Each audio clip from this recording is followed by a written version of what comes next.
The sickening sound of a body hitting wooden stairs froze Jackson Cole, a black man, where he stood.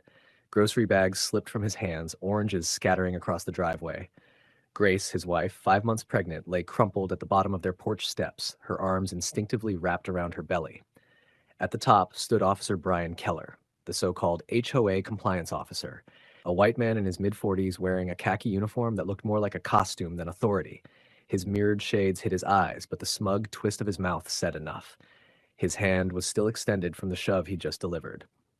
"I told you those lights were not authorized," Keller barked, snapping his clipboard shut. "Community Code 14B, no decorations before December 1st. Jackson's pulse thundered in his ears. He was halfway to Grace before realizing he'd dropped everything. The grocery bags burst open across the walkway as he knelt beside her. Blood traced a thin line from her temple. Her breath hitched through clenched teeth. "Don't move, sweetheart," Jackson said, slipping into the calm, precise tone drilled into him by 15 years of military training. "Just breathe. I've got you." Behind him, Keller clomped down the stairs, his boots striking concrete with practiced arrogance. "She should have listened," the officer muttered. "Now look what she's done. Damaged community property." He pointed toward a cheap plastic planter that had tipped over in the scuffle. The absurdity nearly short-circuited Jackson's anger. His wife was bleeding, barely able to speak, and this man was worried about a planter. Jackson called emergency services, relaying details with the same discipline he'd used calling for medevac under fire. Estimated arrival, 4 minutes.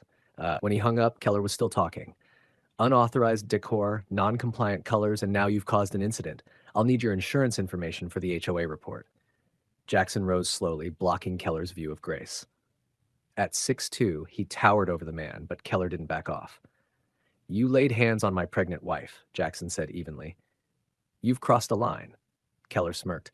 "Watch your tone, soldier. Around here, I enforce the law." Have you ever met someone who thought a clipboard made them more powerful than the law? What would you do if a so-called HOA cop pushed your pregnant wife on your own property? Before we go further, what city or country are you watching from right now? Drop it in the comments below. We love seeing where you're tuning in from. And if you believe no one has the right to lay a hand on a woman, especially not on a pregnant one, smash that like button and subscribe to Story Arc for stories where real justice always shows up. Jackson's jaw tightened. "No, you enforce nothing. You just made yourself part of an assault investigation." The wail of distant sirens echoed down Cedarview Drive, and for the first time, something flickered behind Keller's glasses. Doubt. Grace's hand tightened around Jackson's as he crouched beside her. Her voice trembled but stayed steady enough to say, "Help me inside, Jackson. I just need to lie down." "An ambulance is already on the way," Jackson told her gently. He took off his jacket and slid it beneath her head. "We're getting you and the baby checked out. No arguments." His tone was firm, but it carried the same calm command he used when giving orders that weren't up for debate. From the corner of Jackson's eye, movement stirred. Curtains twitched, blinds shifted.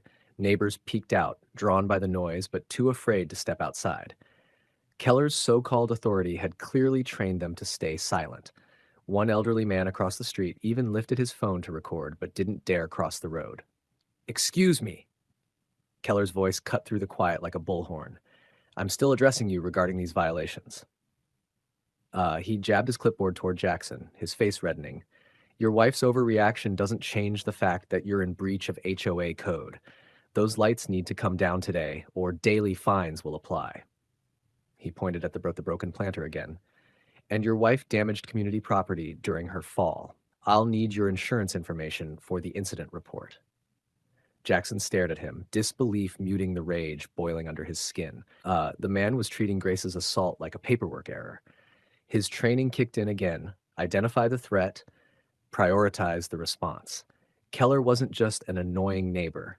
He was a danger to his family, and that required containment. "My wife needs medical attention because you assaulted her," Jackson said, each word clipped and deliberate. "In about 3 minutes, an ambulance will arrive, followed by police who will review our doorbell footage. That camera," he nodded toward the lens above the door, "caught everything you did." For the first time, Keller's expression faltered.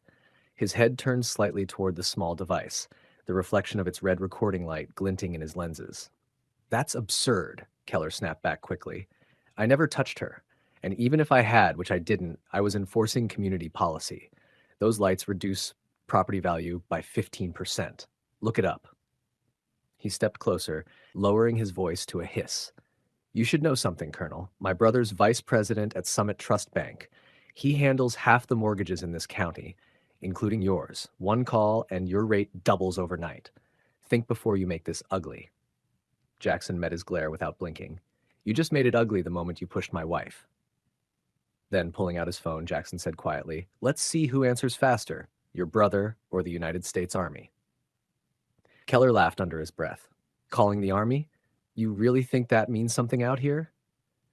He tucked the clipboard under his arm, leaning close enough that Jackson could smell the chemical shine of his cologne. This is private property, Colonel. Your rank doesn't matter past the gate.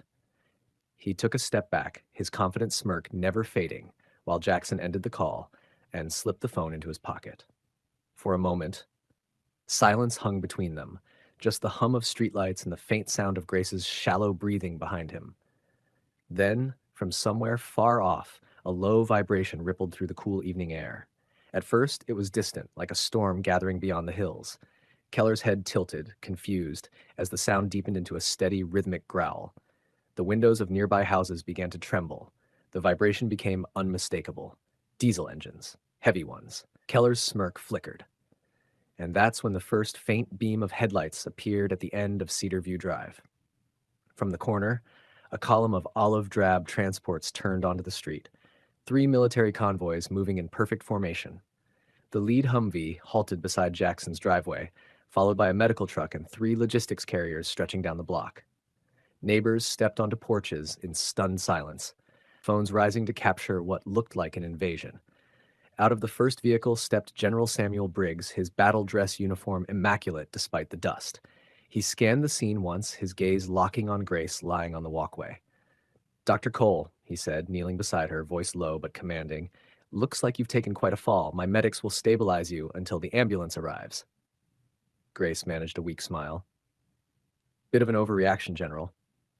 He chuckled softly. We were already in motion, just took a detour. Then his eyes lifted to Jackson, the warmth gone. What happened, Jack?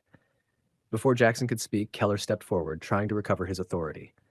Excuse me, you can't bring military vehicles into a civilian neighborhood. I'm the HOA enforcement officer here, and this is a private matter. The general turned slowly, measuring him the way he would size up a hostile officer overseas. And you are? Officer Brian Keller, Community Compliance Division, Keller said, flashing a badge engraved with the Silver Ridge Estates emblem. You and your men are trespassing. These trucks are blocking resident access. I'll need you to clear them out immediately. Officer Keller, the general replied evenly, one of my officer's wives, 5 months pregnant, has been assaulted. Until local law enforcement arrives, my only concern is her safety. Keller scoffed. Assault, she tripped. He's using his connections to avoid a citation. A young lieutenant stepped forward, tablet in hand. Sir, the doorbell camera feed is live. The general watched the recording in silence. On screen, Keller's shove was unmistakable. When it ended, Briggs' jaw tightened. Thank you, Lieutenant. He faced Keller again. You're finished here. Somewhere down the street, police sirens began to wail, joining the rumble of idling engines. For the first time, Keller's voice cracked.